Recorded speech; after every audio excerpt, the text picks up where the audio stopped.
Day, great opportunity to get back on the grass.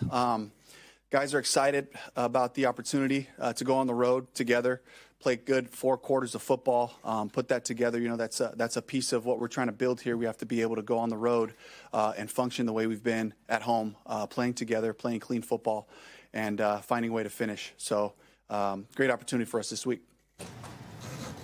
What's the biggest difference for you as the head coach when you are on the road? Sleep in a hotel. You know, we try to keep all of our rhythms and, you know, timing of things, what it feels like on a Saturday. You know, obviously we're getting on a plane, but our meetings we approach the same way and get the guys, you know, physically and mentally ready, you know, to wake up on Sunday and we get to go. You know, here we go. It's 1 o'clock.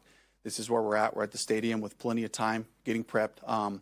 You know, for me, I always look at the road games as an opportunity for us to grow together. We spend a lot more time together, whether it's on the plane, going to, coming from, just, you know, hanging out at the hotel and talking to each other. A lot of great conversations there, great opportunity to build that chemistry, you know. And so, and again, you have to be able to win on the road. You have to be able to do that at a high level and to block out the external factors, to understand the energy. The excitement comes from us. It always has to start with us, with the coaching staff and with the players, and we have to be together.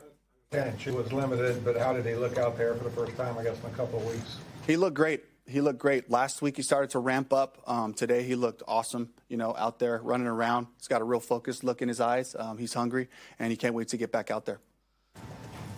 Corbin's first go, I don't know if you got to watch much of him, but obviously he's got 3 weeks. How did he look in his first? He looked really good. He's been working hard in RTP, return to play, with the trainers, and they did a great job of getting his strength back, mobility, all those things, and ran him around last week, and this was our chance to get him out there on the field. He looked awesome, so we're going to take that day to day and see what it looks like going into the weekend. Do you agree with kind of the outside perception or consensus that each of those running backs are guys that gets better as they get more carries? And if you do agree with that, what kind of challenge does that present? I think it's a fair statement for all running backs. They like to get a lather. They like to have rhythm, set runs up on the front side, see what they're doing. You get to the sideline in between series, you get to look at the pictures and see where the voids are at. Are they overplaying to the front side? Are they hanging back too much? You know, and there's this cat and mouse game that happens with backs. That being said, every single carry like it's your last. Every single one, with the intensity, the violence that we're looking for, it affects the whole group. So regardless of when those guys go in there, we expect Chuba and Rico and Trevor, when he gets his chances, to go out there and empty the tank on every single run. Dave, Sauce Gardner has forced some of the tightest windows in the NFL through the first 6 weeks. What's the best way to combat that from your? Yeah, you got to be able to catch contested passes, and he's going to be there. He's sticky. He's sticky in man coverage. When he's in zone, he's playing off the quarterback's drop. He's a fantastic player, and you have to come off the rock with speed. You got to be able to use your hands. He's not afraid of a penalty here and there. You know, he's a really confident guy, and you know, that's exactly the type of opportunities and challenge that brings out the best in our guys. And so, got to meet the challenge. You're going to have to catch the ball when he's near you. Dave, generally speaking, when you have an injured starter who's been part of your program for a while and you have somebody replace him and he does well, how much management of the person do you have to do? I know you have to worry about what's best for the team, but what is that like behind the scenes with a player who is injured and seeing somebody perform in his place? I believe in full transparency. I believe in having these conversations early on to talk about what it may look like. And give the guys the benefit of the doubt to say, okay, let's look at the situation that we are currently at. Let's deal with the facts and let's move forward from there. And again, my job is to make the best decision for the Panthers. I don't like to paint myself in a box to say a guy can't lose his job to injury. I think that's a dangerous spot to put yourself in when a person shows what they can do. But sometimes that's the case, and sometimes it's not. You know, and I think you just have to take each case independently and do the best thing for the team. Being said, with Corbin now a full return to practice, have you made any decisions about what may happen at that center role? We're talking through all that stuff right now, and I honestly don't want to really share, you know, what our approach is going into Sunday. But yeah, those are discussions, the hard discussions that we have to have, you know, and really great opportunities for us to look at, because when you have, you know, great options on both sides, you know, whether you're talking about the center position, you're talking about the running back position, you know, you look at it and it's like, we're blessed to have these opportunities. Now let's go and see how we can put our best foot forward and take advantage of players all across the board. To follow up on that, Yeah. could you say the same thing about the right guard position? You could. Brady's been playing, really at a high level, and it's the reason why we had to have him back here is his versatility. But look at him just as a pure guard; he's doing an excellent job. You expect, is the plan for Coker to play this week, and how much, would you have to monitor his reps if he does? That's the plan. I never want to put a player out there. We don't only get 48 helmets on game day. They got to be able to play football. And games, there's different modes that you have to play in. And, whether you're playing with a lead or you're playing from behind, sometimes you got to throw the ball and the guy's got to be out there. You have to be able to count on the guy physically to be able to do that. And Coker looked great today, had a fantastic practice. And, we're going to just, look at him again tomorrow. It'll be a little bit more high-speed mileage tomorrow. It's our big third down day. So that'll be the real test to see where we're looking at going in the weekend. Jones hurt himself on Sunday. Where did that come in? Pat finished the game, and he had a little bit of tightness, but it really was something that we had to reevaluate on Monday, and the whole staff got all hands on deck and got some imaging, and Pat's going to need surgery, and he's going to be out for the season, and it's a big one for us. I know it may come to a shock because he was playing such awesome football throughout that game, and was able to get through it, but was something that as we continued to evaluate it and go through our process, popped up on us, and thought the best thing for him at this time was to make sure that we address that. What's the official injury? Yeah. It's a low back. Okay, like a strain. I don't want to get into Okay. the specific. You said it popped up after the game day. It was something that he woke up with Monday, and he was in a really bad spot, and so we just did the full evaluation and the imaging and all the things that go into that. And it was, he was really upset, and clearly because of just like when he's in there, he's such an impactful player for us. But I wanted to make sure that we did the right thing for Pat, and of course, everyone in his camp, his family, and his agent and people involved there, making the right decision for Pat. We'll reveal that on Sunday. Lower back, I'm sorry. Yes. And speaking to that group specifically, what does this mean for Nick Scort and Princely Union, and what does it mean for those guys? Yeah, great opportunity for all those guys to step in, and guys that we've been counting on who've been growing in their roles, first, second down, rush packages, all those things. So fortunate to be able to have those guys have to play early, and DJ missed a couple of games, so they stepped in and had their roles, and each week they keep improving. Every practice is a milestone. You can only imagine, at this point in their careers, adjusting to a system, adjusting to the NFL, each practice is a milestone, and every individual period is important, and every game certainly. So another great opportunity for those guys to come out and help the team.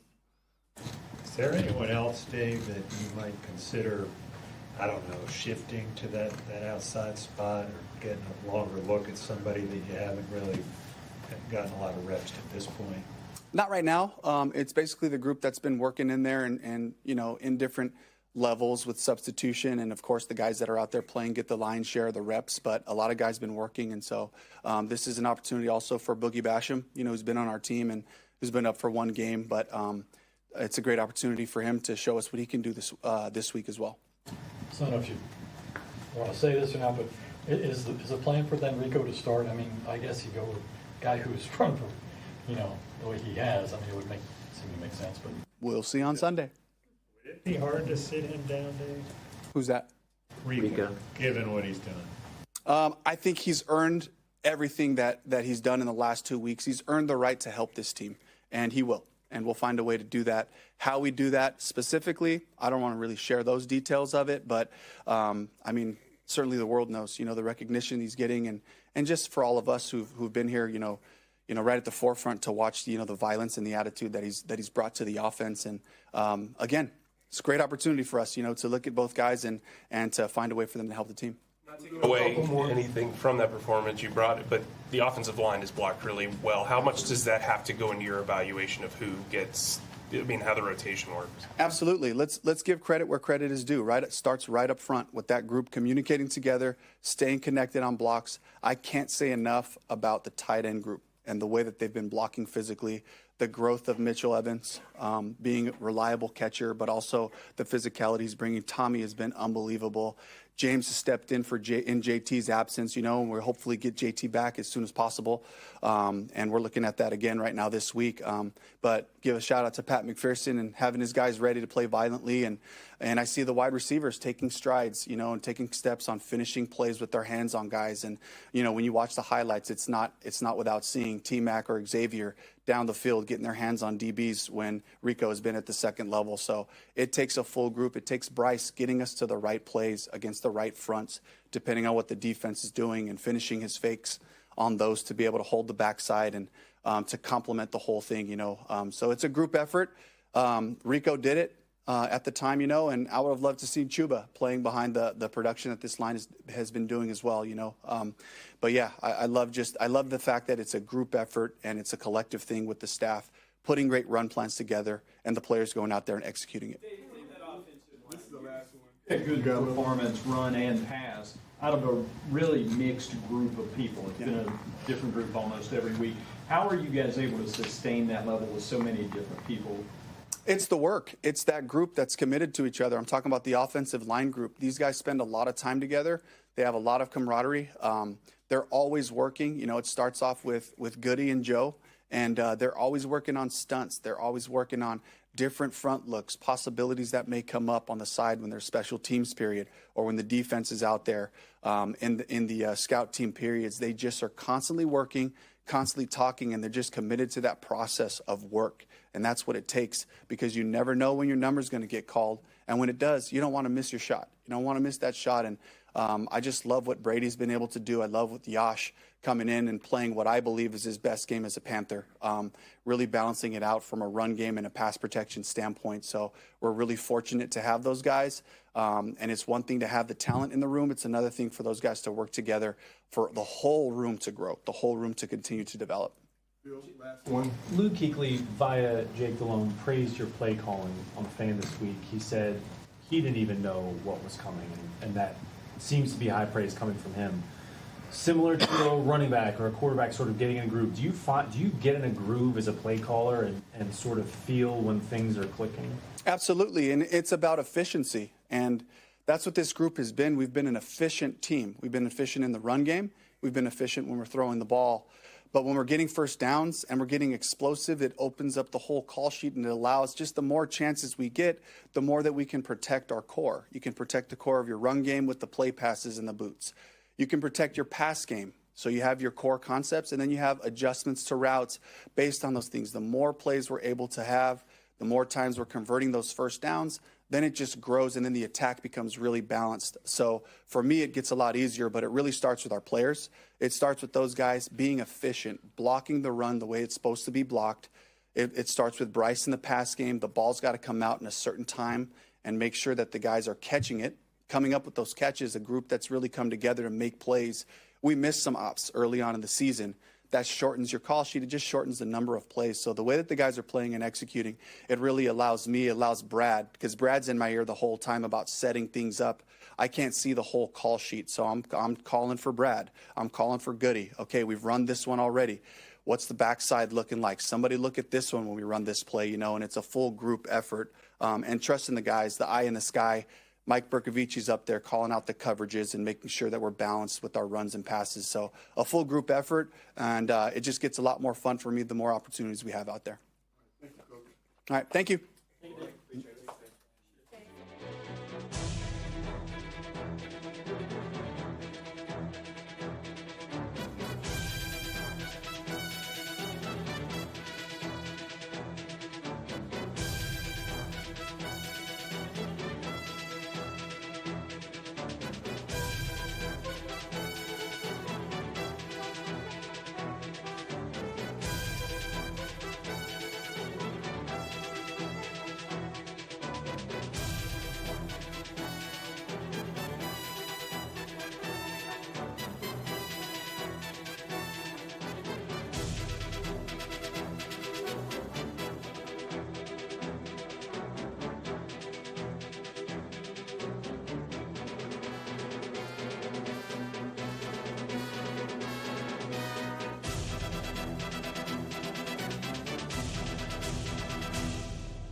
possibly can get Chuba back. I mean, that's I guess a great problem to have is having both those guys in the lineup.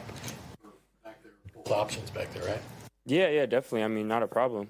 Again, it's having guys, having the backfield that we have. That's a luxury. I'm excited. Obviously however that plays out, but yeah, we have a great group back there, so it's a luxury. Have you talked to Chuba? I mean, I guess that's kind of a different situation. He's kind of earned that role, been the guy, and now he may not be the main guy, but still helping out. Have you talked to him? Not about that. Chube's just excited to be back. We're all excited for him to be back. Chube's an ultimate competitor. They all are in that room. I know they, him, Rico, Trev, everyone, they just want to do whatever it takes to win. So I'm excited for whatever it ends up being. Bryce, what have you seen from this Jets defense? Yeah, really good group, really talented players. They've been a good group collectively. They've played good football. They put stuff together. They have a good scheme. They've up front. It's a group that plays with a lot of with a lot of aggression. They're a ferocious group up front. They do a really good job in the running pass game. Second level, they do a good job playing off of them.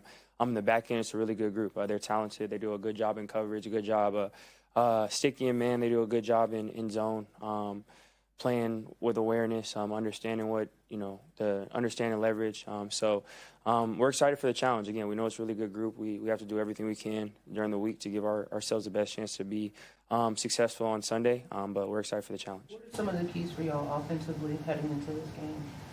Just execution. We want to make sure that we can be efficient with our stuff. We want to make sure we're efficient with our operation. We want to make sure that we can, we can stick to our plan and make sure we know as any game there's going to be adjustments in game. We know that there's going to be stuff for us to, that it's going to be different or going to be the same. Whatever it is, we have to make sure that we execute. So this week, just making sure we focus on that. Also, what might are be the getting challenges Coker.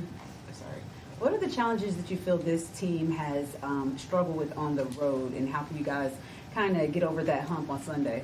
Yeah, we just want to make sure that again we're, regardless of obviously being the bank is great, you get that advantage, but we're on the road. It's the same field dimensions, it's the same game. Just making sure we're consistent. Again, I think operation is one of the things that we've talked about, making sure that we're as efficient in and out the huddle, efficient with getting plays snaps, all that stuff, just so we can have that operation that breeds confidence, that breeds efficiency. So I think that's one of the vocal points of what we've been emphasizing, and then it's just making sure we're together in those scenarios. And I'm grateful because we naturally do that as a group. We play for each other. We bring our own juice, and making sure that continues. And you're getting Jalen possibly back this week. What kind of a boost would he bring to you guys? Yeah, having that possibility up is huge. Jalen's been huge ever since he got here. Great player, of course, but on the outside of just that, great for the locker room. Works super hard. So it's, again, I know there's the medical side of it. However it plays out, we're excited for that time nearing. I think most people, when they hear slot receiver, they think of smaller guys like Adam, like Hunter, people that size. When you can put a Jalen Coker in that position, what does it do when you've got two other guys of size with T-Mac and XL? Yeah, it causes for a lot of problems. It certainly makes my job easier, just with the stuff that Jalen brings. All of our Fs do a great job with that too. All the people, our entire group. It's different stuff. You're able to have different things. You're able to present different stuff to our defense to account for. So again, having as much depth in the receiver room, and especially the different body types and different play styles that we have, I think that's a huge luxury. Did you realize last year that Jalen was a guy who's capable of playing in a lot of different spots? Really early on, actually.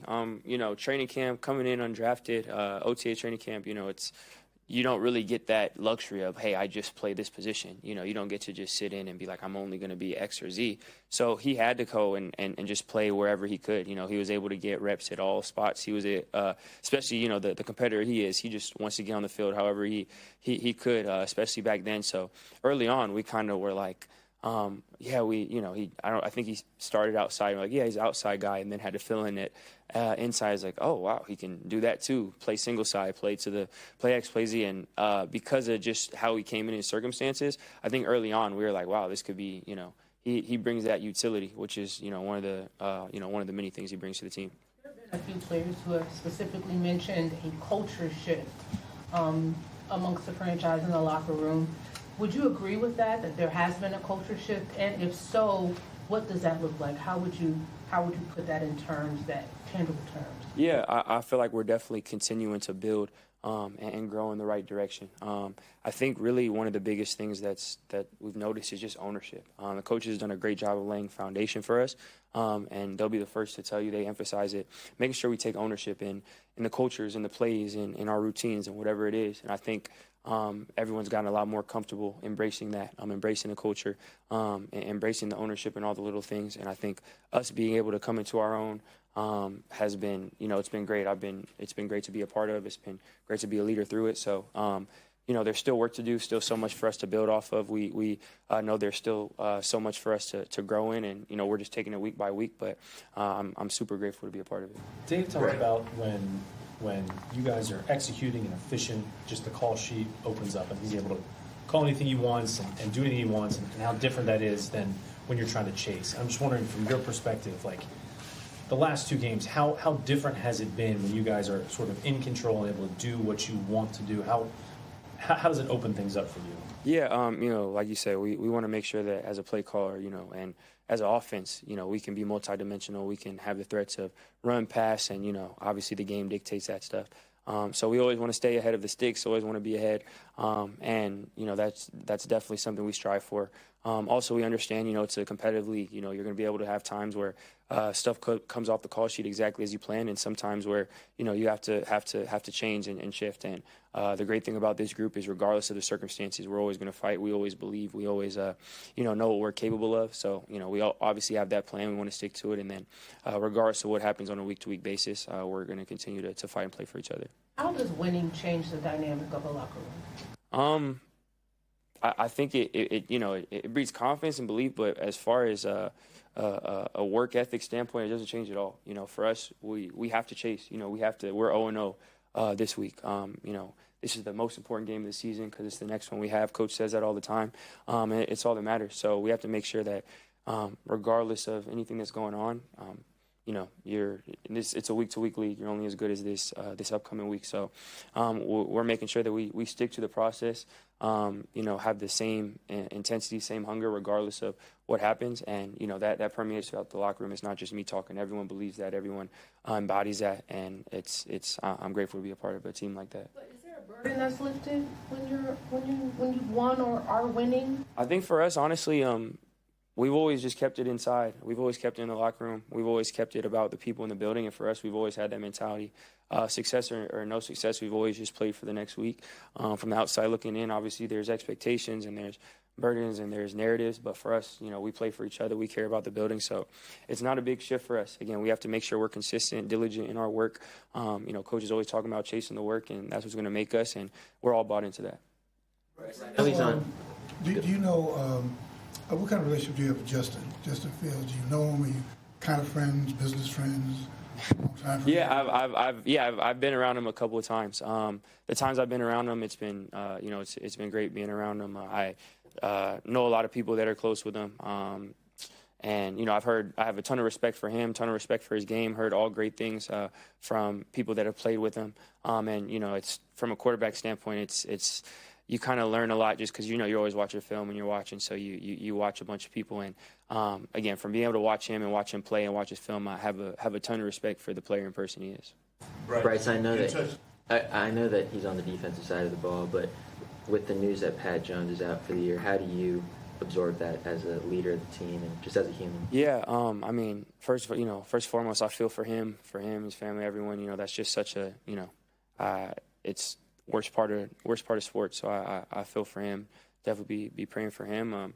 And for us, we understand fortunately it's part of the business. It's a next man mentality. And we all want to make sure we're better for him. Want to go out there and play for him and rally around that. Again, we all have confidence in everyone in that locker room. Whoever, whatever it is that the roster changes with, we know with whoever has to step up will step up. But I just feel for him. Things aren't going well on the road. 0-3 on the road, 3-0 at home. but 0-3 on the road. Do you do it? I'm just curious. Are you like superstitious at all? Do you start doing things a little differently? Get on the first bus, set a second bus. I mean, do you? Yeah. Is there anything that goes through your head that you, I'm not superstitious at all. I believe God ordains my steps, so I'm not superstitious. Is there anything you change going into being on the road after the first 3 games where it hasn't gone so well? No, it's sticking to the process. Again, there's certain challenges of there's a difference, of course, when you're in the bank versus somewhere else. But everyone deals with that. That's football. That's NFL football. We have to make sure that we can just be as efficient in our process as possible. It takes work. It takes point of emphasis and, being on certain things throughout the week and how we can make sure we can optimize our communication. But there's no drastic change. There's no magic, magic talk or one little thing that's going to change everything. We have to go out there and execute. That's what it is in this league. And we all know we're capable of doing it, but we have to put the work in to put ourselves in a position to do it. You mentioned just a couple minutes ago, you mentioned faith and all that. When you look back at your career, the ups, the high highs, the low lows, what's been the source of your being able to never lose faith in yourself? Faith, family, friends, whatever. Yeah, definitely my faith. I'm very blessed. I'm super grateful to be on the journey of life that I'm on. I'm a big believer that everything happens for a reason. Big believer that God ordains all my steps, and I try my best to focus on the day-to-day, to focus on the tangible things that, what I can have and what I can do in front of me. But I don't believe I'm in control of the grand, big picture of my life. And because of that, I'm able to be confident in what I do, confident in my process. It lifts that burden from me, and the Lord takes it from me. So, it's definitely my faith that has allowed me to be where I'm at. You touched on it a little bit earlier. With the improved play of the offensive line, you guys have been able to really kind of almost run at will, especially over the last couple of games. Can you talk about the value of that as it relates to creating a more fluid play calling environment? Yeah, it's huge. The O-line has done a phenomenal job in all phases, and that's as it is. And then when you factor in how much movement there's been, obviously there's been injuries, there's been shuffling people around, and for it to not miss a beat and everyone to step up like they have, it's been huge. And like you said, for a play caller, for myself, for the entire unit, when you're able to be efficient in the run game, when you're able to stay on schedule, it opens so much more up. It allows us to do a lot of things offensively. A ton of credit goes to that entire room. It's been huge for us. Appreciate you guys.